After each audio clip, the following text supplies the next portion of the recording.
पटना में महागठबंधन India grand alliance की संयुक्त प्रेस कॉन्फ्रेंस में वरिष्ठ कांग्रेस नेता अशोक गहलोत ने तेजस्वी यादव को महागठबंधन का मुख्यमंत्री सीएम चेहरा घोषित किया।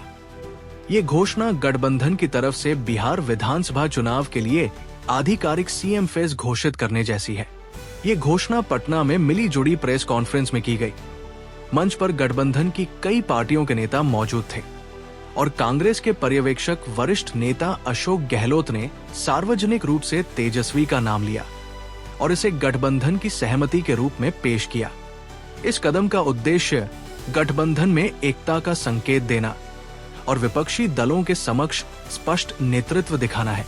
प्रेस कॉन्फ्रेंस में महागठबंधन ने ये भी संकेत दिया कि सरकार बनने पर एक से अधिक उप मुख्यमंत्रियों, डेप्यूटी सीएमएस रखे जा सकते हैं और वीआईपी के मुखिया मुकेश सहनी को उप मुख्यमंत्री का चेहरा माना गया है। ये भागीदारी और सामाजिक समूहों का संतुलन बनाए रखने की रणनीति को दर्शाता है। गठबंधन एकता दिखाना। बिहार में कई दलों के गठबंधन में चेहरा घोषित करने से मतदाताओं के सामने एक केंद्रीकृत विकल्प बनता है। इससे वोटरों को ये संदेश जाता है कि गठबंधन में सबने मिलकर सहमति दी है। रणनीतिक संदेश एनडीए को चुनौती। तेजस्वी चेहरे के विकल्प से महागठबंधन एनडीए शासित विकल्प, जहां अक्सर चेहरा अस्पष्ट रहता है, के समक्ष एक स्पष्ट नेतृत्व की पेशकश कर रहा है। अशोक गहलोत ने प्रेस कॉन्फ्रेंस में इसी तरह का टोन रखा। वोट मिश्रण और प्रतिनिधित्व।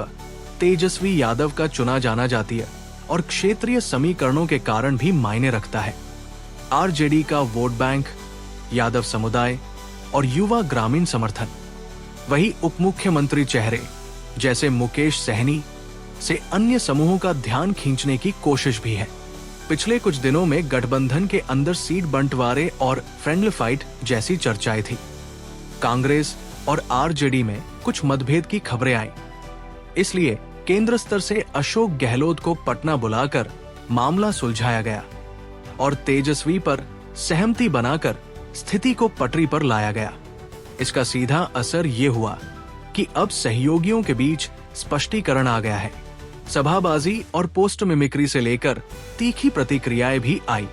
बीजेपी और एनडीए ने महागठबंधन की प्रेस कॉन्फ्रेंस पर व्यंग्य किया, जैसे साझा पोस्टर पर सिर्फ तेजस्वी की तस्वीर आदि, और विपक्ष ने तेजस्वी के वायदों पर सवाल उठाए। यानी राजनीतिक युद्ध क्षेत्र में अब बयानबाजी तेज हो जाएगी। तेजस्वी ने पहले भी महिलाओं, जीविका दीदीज को मासिक वेतन, स्वरोजगार योजनाओं पर बड़े वादे रखे हैं। ऐसे वादे महागठबंधन के घोषणा पत्र और चुनावी प्रस्तावों की नीति रचना का हिस्सा होंगे। विपक्ष इसे जनता लुभावन घोषणाएं बताकर हमला करेगा, जबकि समर्थक इसे समाज सुधार के प्रयास कहेंगे। एक सीएम चेहरा होने से मतदाता तय कर सकेंगे कि गठबंधन किस नेतृत्व के तहत काम करेगा। ये आम जनता के लिए स्पष्टता देता है।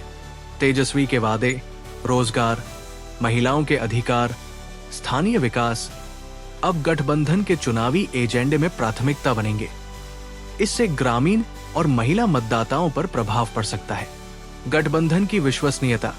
यदि गठबंधन एकता दिखाकर चुनाव जीतता है तो प्रशासन स्रोतों में भी हिस्सेदारी पर व्यवहारिक समझौते होंगे, लेकिन चुनाव बाद सीट बंटवारे और मंत्रिमंडल विभाजन पर नया जाल बुनना होगा। हर पार्टनर अब अपनी सीट रणनीति, उम्मीदवार घोषणाएं और प्रचार रूपरेखा तेज करेगा। महागठबंधन के घोषणा पत्र, लोकल सभाएं और रोड शो तेज होंगे। तेजस्वी पर केंद्रित कैंपेन चलाया जाएगा। एनडीए भी अपना सीएम चेहरा या रणनीति स्पष्ट कर सकता है, इसलिए मुकाबला अधिक सीधा और कटु हो सकता है।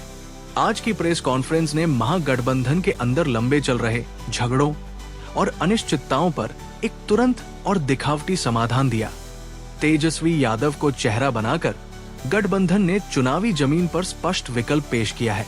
इसका असली असर चुनावी नतीजों में तभी दिखेगा जब गठबंधन साथ रहकर मैदान में प्रभावी रूप से तालमेल करके वोटरों को मनाने में सफल होगा या नहीं।